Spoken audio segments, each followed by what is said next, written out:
data as a sixth sense is really simple.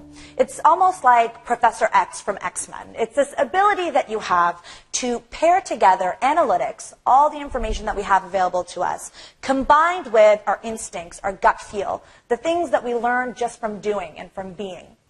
If you put those two pieces together, what you get is you get a supercharged decision-making system that allows you to make that decision based on information that wasn't available to you before.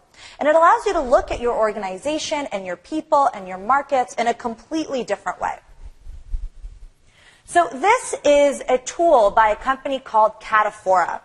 And what this tool does is very, very interesting.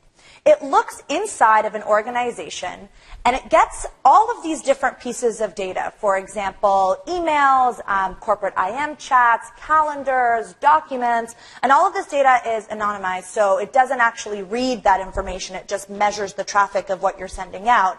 And then it runs all of that information through a series of algorithms. And it is able to determine, based on those algorithms, who inside your corporation creates really great ideas, and who inside your corporation takes those ideas and then amplifies them. So you get a map of where the IP creation is happening, both internally, and who those gatekeepers are to make sure that ideas that are created are widely adopted.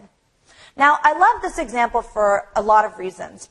The first is that it allows you as a leader to get an insight into your organization that wasn't possible before.